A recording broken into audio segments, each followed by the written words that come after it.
Si en los años 50 le hubieran dicho a Alan Turing que el pináculo de su revolucionaria teoría sobre máquinas pensantes terminaría con un oficinista escribiendo «haz el logo más grande y ponle más garra» en una pantalla. Bueno, se habría tirado de los pelos seguro. Totalmente.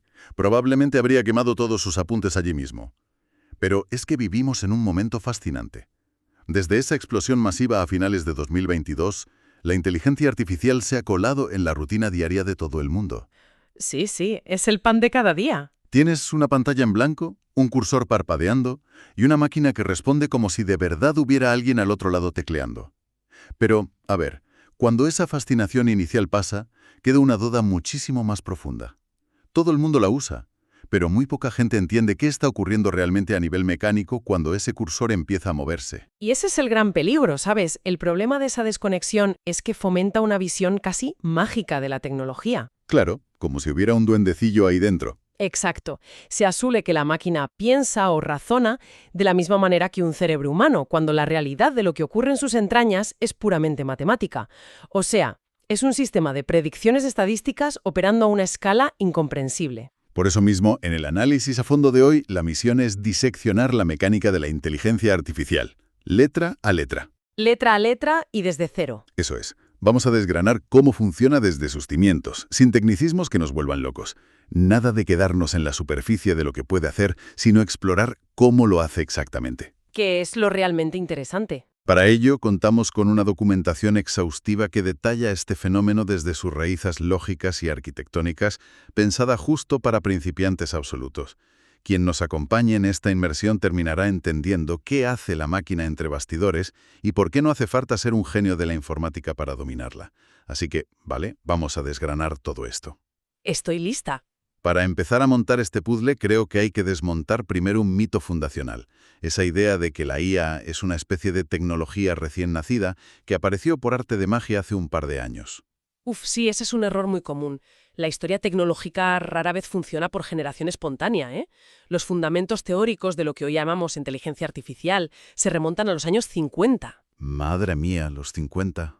Ha llovido. Imagínate, fue entonces cuando figuras como el propio Alan Turing plantearon una hipótesis bastante radical para la época.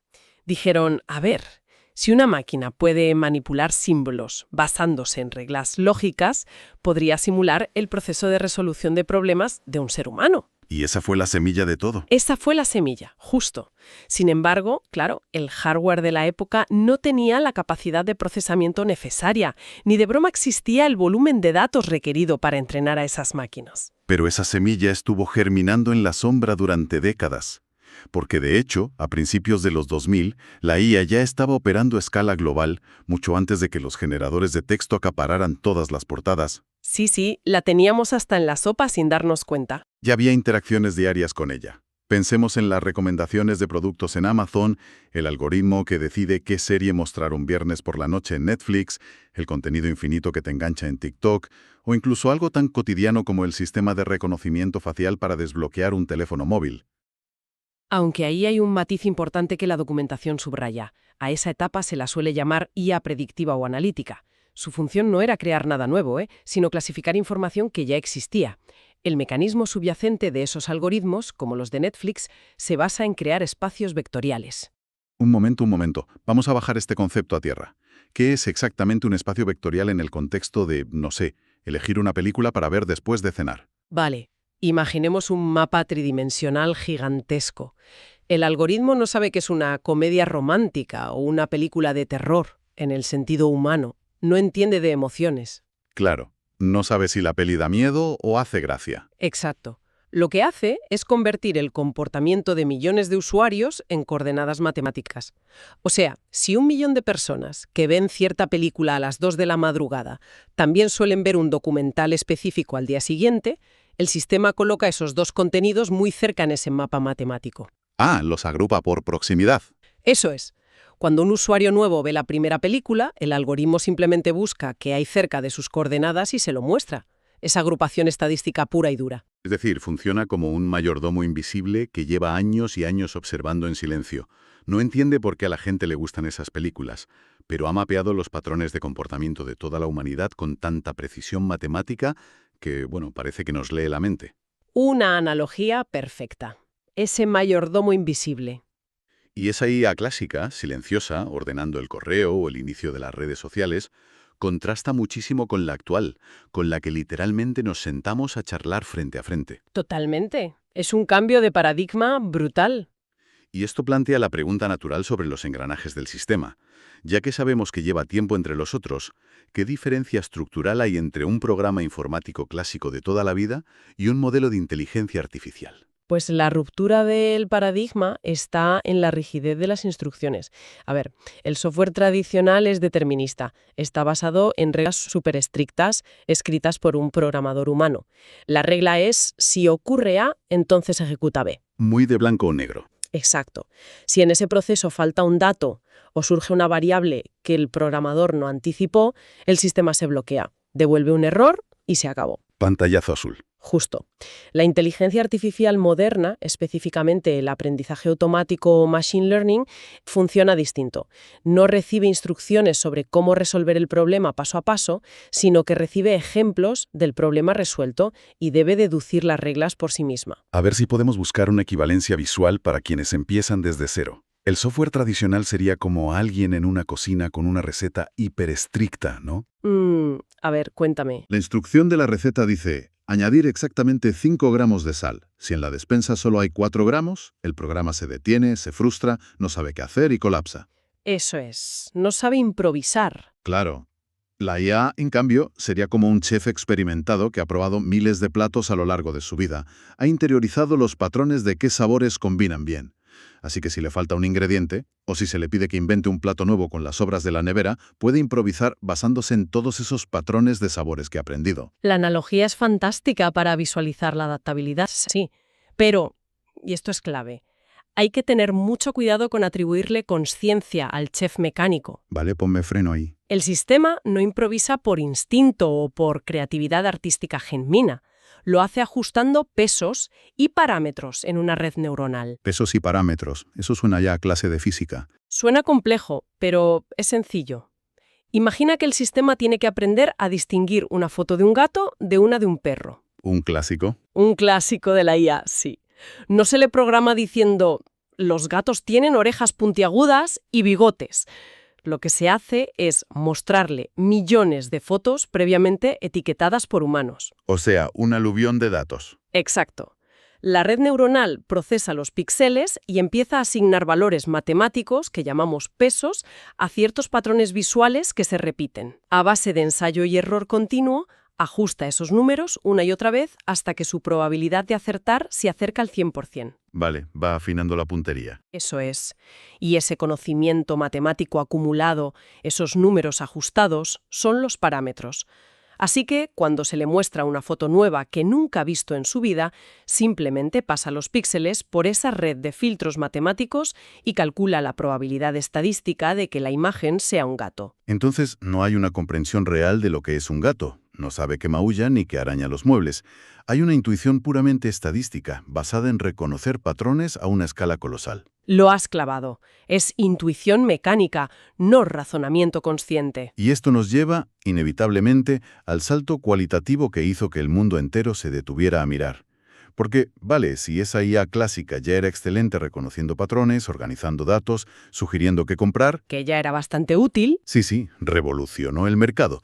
Pero, ¿qué ocurrió a finales de 2022 para que acaparara todos los titulares del planeta? Pasamos de una máquina que ordena información a una que genera contenido de la nada. Efectivamente.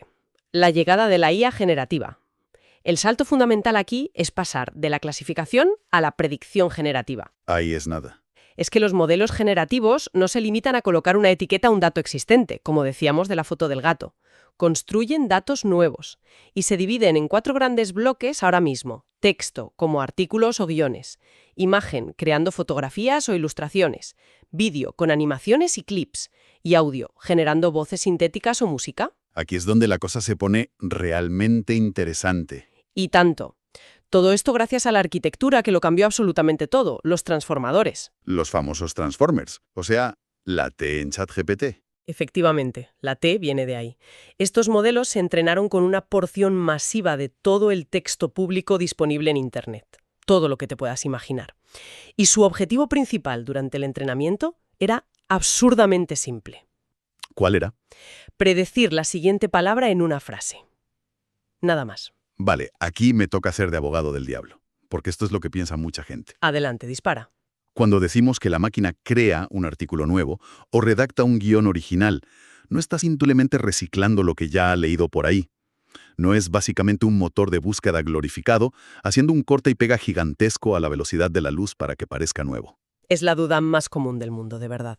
Pero la respuesta es un no categórico. El modelo no guarda una base de datos gigante con los textos que ha leído. Ah, no, iba. De hecho, no almacena frases en absoluto. Lo que hace es fragmentar el lenguaje en piezas, llamadas tokens, que pueden ser palabras enteras o incluso trozos de palabras, y luego mapea la relación matemática entre ellos. Vale, me está explotando un poco la cabeza. Retomando la idea de antes, la del espacio vectorial con las películas, el modelo entiende que el concepto rey y el concepto reina tienen la misma distancia matemática entre ellos que hombre y mujer. Ostras, es decir, no memoriza la frase exacta de un artículo de Wikipedia, extrae la estructura profunda del lenguaje y las relaciones de los conceptos. Exactamente. Ha calculado la probabilidad estadística de qué token debe seguir a otro dependiendo del contexto específico que se le ha dado en ese momento. Ya. Por lo tanto, cuando se le pide que escriba un poema sobre un astronauta, no va a buscar a su base de datos un poema ya escrito. Calcula, palabra por palabra, o mejor dicho, token por token, cuál es la siguiente pieza más probable de esa secuencia en ese contexto concreto. Está generando el texto en tiempo real desde cero. Totalmente. Por eso a veces se dice que alucina el resultado porque se basa en matemáticas puras, no en recuerdos. Eso explica el texto, y es alucinante. Es como un autocompletar del móvil, pero con esteroides. Unos esteroides muy potentes, sí. Pero el análisis de nuestras fuentes no se detiene en las palabras. Describe el concepto de IA multimodal. Y aquí es donde la cabeza ya me da vueltas del todo. Porque manejar texto y generar un correo está muy bien, Es muy práctico. pero ya no hablamos solo de redactar. Hablamos de generar imágenes sintéticas completamente fotorrealistas, crear clips de video espectaculares, e incluso clonar voces humanas con todas sus inflexiones, sus pausas, sus respiraciones. Es un salto cualitativo enorme al combinar varias modalidades a la vez. La pregunta es, ¿cómo demonios se traslada ese cálculo matemático del que hablábamos para el lenguaje a algo tan visual como una fotografía? Bueno, el principio subyacente de mapear relaciones no cambia, ¿eh? Sigue siendo pura matemática, pero la técnica se adapta al formato. Para las imágenes, por ejemplo, se utilizan los llamados modelos de difusión. Modelos de difusión. Vale. Durante su entrenamiento, a la máquina se le muestran millones de imágenes y cada una va asociada a un texto descriptivo. El modelo aprende a asociar los tokens de texto, como perro corriendo en el parque, con la distribución específica de los píxeles, colores y texturas de esa imagen en concreto. O sea, aprende cómo se ve la idea abstracta de un perro corriendo, pero a nivel de píxel. ¿Correcto? Y luego, los investigadores hacen algo que parece súper contraintuitivo. A ver. Cogen esas imágenes nítidas y les empiezan a añadir ruido visual, gradualmente, como estática pura, la de las teles antiguas. Sí, la nieve esa gris. Exacto. Se la añaden hasta que la imagen original se destruye por completo y solo queda estática. Y aquí viene la magia. La red neuronal se entrena con un solo propósito, que es aprender a revertir ese proceso. Espera, aprende a quitar el ruido. Aprende a eliminar el ruido paso a paso para recuperar la imagen original, guiándose únicamente por el texto descriptivo. Madre mía. Así que cuando yo me siento frente al ordenador hoy, abro un programa de estos y le pido una fotografía fotorrealista de un perro con traje espacial en Marte, la máquina no busca un montaje hecho en Google Imágenes. En absoluto. No busca nada. Comienza con un lienzo de ruido visual absoluto, pura estática. ¡Qué barbaridad! Y como tiene interiorizado qué valores matemáticos corresponden al concepto perro, al concepto traje espacial y al concepto Marte, empieza a limpiar ese ruido píxel a píxel, iteración tras iteración. Va esculpiendo la imagen desde la nada hasta que coincide matemáticamente con la descripción que se le ha dado. Es como si le dieras un bloque de mármol a un escultor que no puede ver, que solo conoce la geometría perfecta de las formas a través de fórmulas matemáticas y empieza a cincelar. Es una forma muy poética de verlo, sí. Y muy exacta.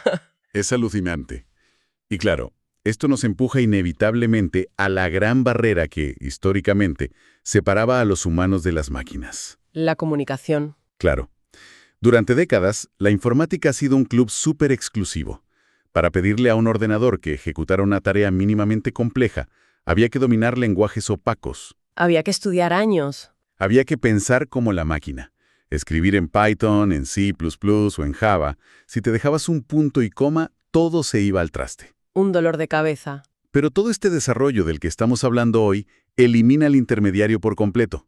Si ya sabemos que estas máquinas pueden crear textos, imágenes y videos, ¿cómo le damos instrucciones a esta red neuronal gigantesca si no sabemos informática? La respuesta, según la documentación, es el prompt. El famoso prompt. Es que el prompt cambia todas las reglas del juego de la interacción entre humanos y máquinas. Totalmente. Es básicamente la caja de texto donde explicas qué deseas obtener. La revolución aquí es que el lenguaje de programación ha dejado de ser una sintaxis estricta, reservada a especialistas en un sótano, y se ha convertido en el lenguaje humano cotidiano. Pero, a ver, hay una trampa ahí, ¿verdad? Porque no es lo mismo usar el lenguaje humano para hablar con un amigo en una cafetería, que usarlo para programar un modelo generativo. Hay un abismo, desde luego. Si a un amigo se le dice, oye, organiza mis vacaciones, el amigo entiende el contexto, conoce los gustos, sabe si hay presupuesto para un hotel de 5 estrellas o para un hostal. Tiene todo tu bagaje detrás. Claro, pero si se le pone exactamente esa misma frase, organiza mis vacaciones, al modelo de IA, el resultado suele ser súper genérico, insípido y, seamos sinceros, a menudo inútil. Y ahí radica la verdadera técnica en la era de la IA generativa. Cuando un usuario introduce un prompt pobre o vago, le está dando al modelo un espacio de probabilidad demasiado amplio. Si simplemente pides un coche, la máquina tiene miles de millones de caminos matemáticos posibles. Te puede sacar cualquier cosa. Claro, puede predecir un coche de dibujos animados, un modelo 3D ultrarrealista, un coche fúnebre o un deportivo de los años 20. A mí me gusta comparar el arte de hacer un buen prompt con la forma en que se le delegaría una tarea a un becario. A ver esa analogía. Un becario súper brillante, muy trabajador, pero extremadamente literal. Muy literal, sí. No hace falta abrirle la cabeza al becario para entender cómo funcionan sus neuronas, ni hablarle en código binario. Pero hay que darle instrucciones quirúrgicas, porque no asume absolutamente nada. Nada de nada. Si se le dice simplemente, redacta un correo para mi jefe pidiendo un aumento, va a generar un texto robótico y frío. Pero si se le indica, actúa como un profesional de recursos humanos, redacta un correo de 3 párrafos a mi jefe solicitando una revisión salarial. El tono debe ser asertivo pero muy respetuoso. Destaca que en el último año las ventas de mi departamento subieron un 20%. Y por favor, no uses lenguaje excesivamente formal. Bueno, el resultado cambia drásticamente. Claro, porque al hacer eso, estás restringiendo el espacio vectorial. Volvemos al espacio vectorial. Todo se conecta. Estás eliminando billones de predicciones incorrectas y forzando a la red neuronal a moverse únicamente en ese pequeño pasillo de probabilidades que a ti te interesa. Ese es el nuevo paradigma de la programación hoy en día. Ya no es teclear código. Ya no se trata de estructurar bucles lógicos en código cerrado, sino de estructurar la semántica. Significa aportar un contexto explícito, definir restricciones muy claras y, sobre todo, tener paciencia para iterar. Iterar es la clave, sí. Si la primera respuesta no es perfecta, que rara vez lo es, se dialoga con el sistema para refinar el resultado poco a poco. Y hay un factor monumental que las fuentes destacan muchísimo en esta sección. Un factor que afecta directamente a la forma en la que nos estamos comunicando ahora mismo. ¿El idioma? Exacto. Esta revolución tecnológica no habla solo inglés. Y menos mal, es un detalle absolutamente crítico para la adopción masiva de esta tecnología. A ver, el volumen de datos en español que hay presente en la arquitectura de Internet es colosal.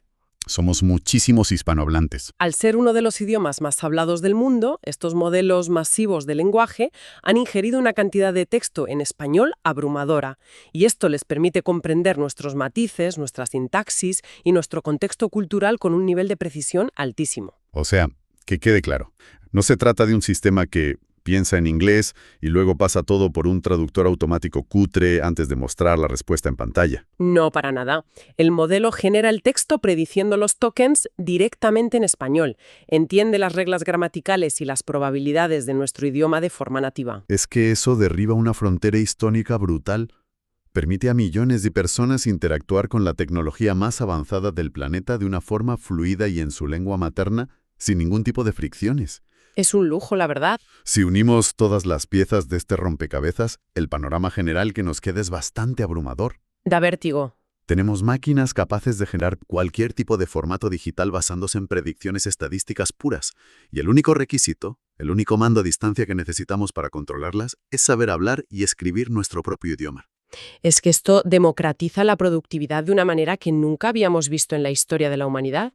Está al alcance de todo tipo de perfiles. Totalmente, porque el miedo a la tecnología suele provenir de esa sensación de que es una caja negra incomprensible, algo reservado solo para mentes matemáticas superprivilegiadas. Claro, el típico sesgo de que si no eres ingeniero, esto no es para ti. Eso es.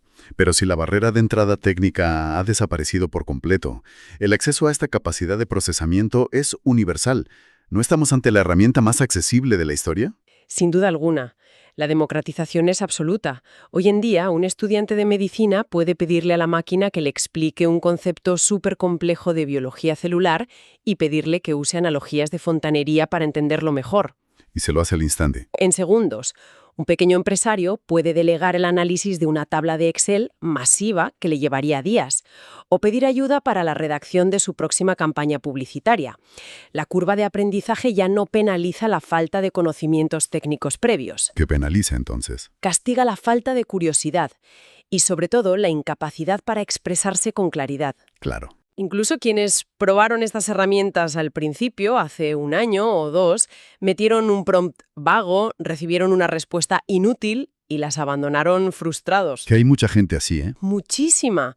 Pues pueden volver hoy y dominar el sistema muy rápido, simplemente cambiando la actitud y refinando la forma en que le hacen las preguntas a la máquina. ¿Es un giro completo de mentalidad? Es pasar del miedo y la parálisis frente al código puro a sentarse con un café a debatir con un algoritmo sobre cómo mejorar la estructura de un proyecto en el trabajo. Es que, históricamente, la IA pasó de ser un concepto puramente académico a ser una herramienta de masas.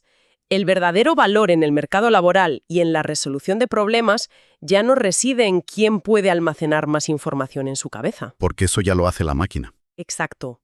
Ni en quién puede teclear un código más rápido, porque la máquina ha comoditizado ambas cosas por completo.